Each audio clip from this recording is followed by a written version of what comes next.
नमस्कार दोस्तों, एक बार फिर से स्वागत है आप सभी का आपके ही अपने YouTube चैनल पर। दिन भर की बड़ी खबरें, मुख्य समाचार आप लोगों के लिए लेकर आए हैं, जहां पर चलेंगे एक एक करके सभी बड़ी अपडेट्स आगे इसी वीडियो में जानेंगे। सभी बड़ी खबरें जानना आप लोगों के लिए जरूरी है, इसलिए लगातार हमारे साथ आगे इसी वीडियो में बने रहिएगा।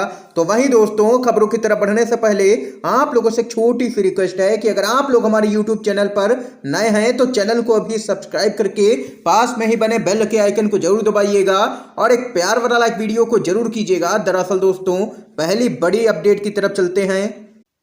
उद्धव ठाकरे खेमे को मिलेगा नया चुनाव चिन्ह और पार्टी का नाम चुनाव आयोग को दिए हैं 3 विकल्प। बड़ी खबर आ रही है, आप लोगों को बताते चले। मुंबई के अंधेरी ईस्ट उपचुनाव को लेकर के उद्धव ठाकरे के खेमे ने चुनाव आयोग को अपनी नई पार्टी के नाम के तौर पर 3 विकल्प दिए हैं। सूत्रों की माने तो चुनाव आयोग को उद्धव ठाकरे की ओर से पार्टी के नाम के तौर पर पहली प्राथमिकता शिवसेना बाला साहेब ठाकरे, जबकि दूसरी प्राथमिकता के तौर पर उद्धव बाला साहेब ठाकरे दिया है।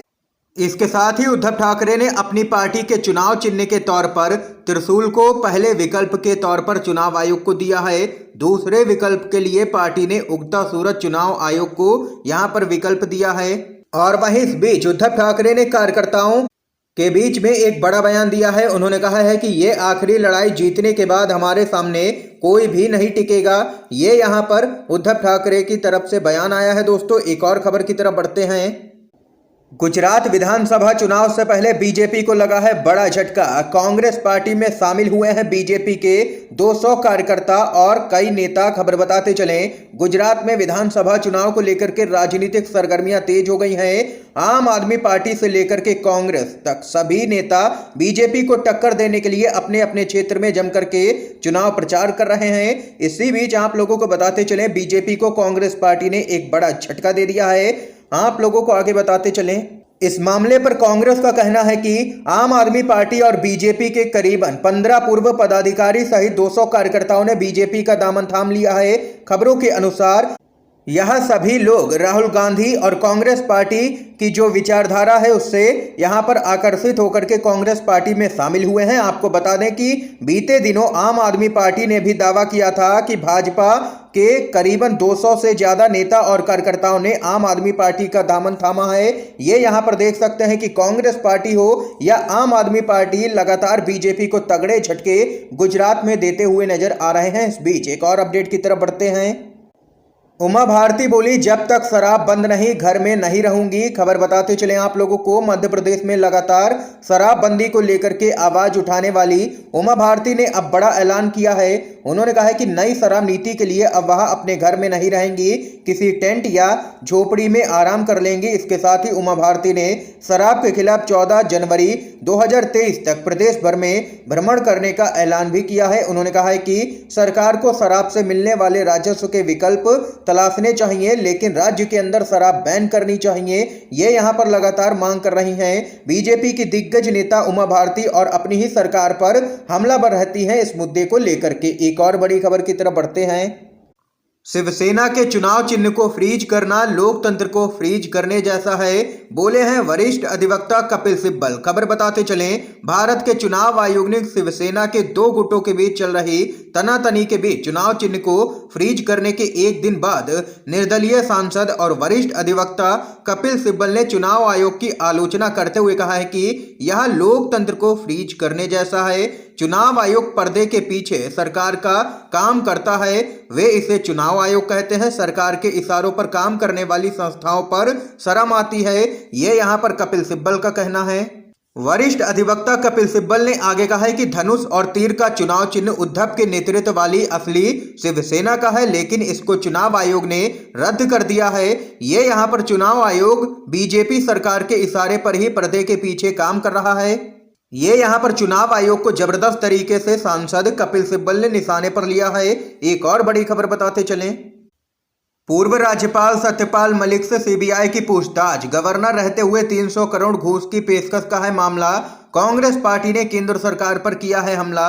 जम्मू कश्मीर और मेघालय के पूर्व राज्यपाल सत्यपाल मलिक से सीबीआई के अधिकारियों ने पूछताछ की है। दिल्ली स्थित सीबीआई मुख्यालय में सत्यपाल मलिक से पूछताछ की गई।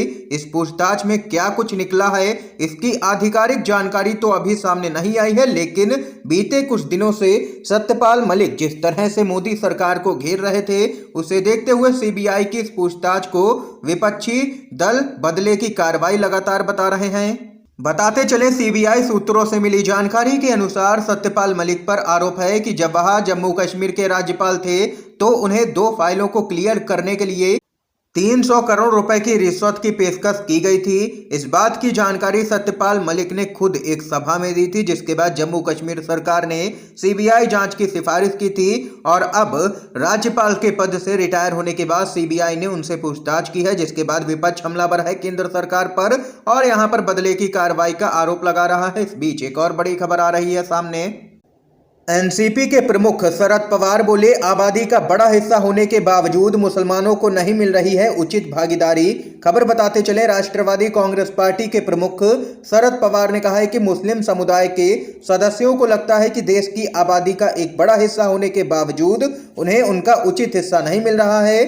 आप लोगों को बताते चले, एक कार्यक्रम में एनसीपी के प्रमुख शरद पवार ने कहा है कि मुसलमान समुदाय के सदस्यों को लगता है कि देश का इतना बड़ा हिस्सा होने के बावजूद उन्हें उनका उचित हिस्सा नहीं मिल रहा है, जो वास्तव में एक वास्तविकता है।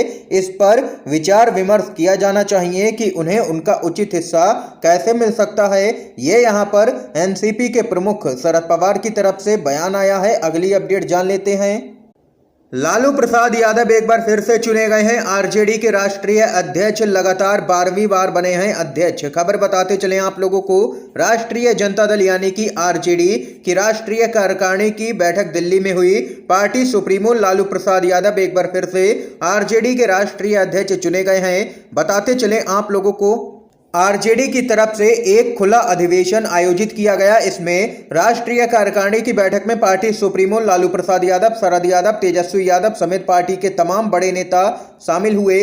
बैठक में देश के 4000 से भी ज्यादा पदाधिकारी शामिल हुए। इस समय की बड़ी खबर थी। एक और अपडेट की तरफ बढ़ते हैं। राहुल गांधी का मतलब भारत और भारत का मतलब राहुल, यूपी के नए कांग्रेस प्रमुख का बड़ा बयान। खबर बताते चलें, कांग्रेस पार्टी की भारत जोड़ो यात्रा लगातार जारी है और राहुल गांधी इस यात्रा का नेतृत्व कर रहे हैं। और वहीं दक्षिण में कांग्रेस की भारत जोड़ो यात्रा को मिल रही प्रतिक्रिया से उत्साहित उत्तर प्रदेश कांग्रेस के प्रदेश अध्यक्ष बृजलाल खबरी ने राहुल गांधी की तारीफ करते हुए कहा कि राहुल का मतलब भारत और भारत का मतलब राहुल है। उन्होंने कहा कि राहुल गांधी का उद्देश्य देश और संविधान को बचाना है। ये यहाँ पर दोस्तों इस समय की आज की सभी बड़ी खबरें, मुख्य समाचार थे जो हमने आप लोगों तक पहुंचाए हैं। अगर आप लोगों को ये वीडियो पसंद आया हो तो अब इस वीडियो को लाइक कीजिएगा, चैनल को सब्सक्राइब करके पास में ही बने बेल के आइकन को जरूर दबाइएगा। आप सभी का वीडियो देखने के लिए दोस्तों बहुत बहुत धन्यवाद।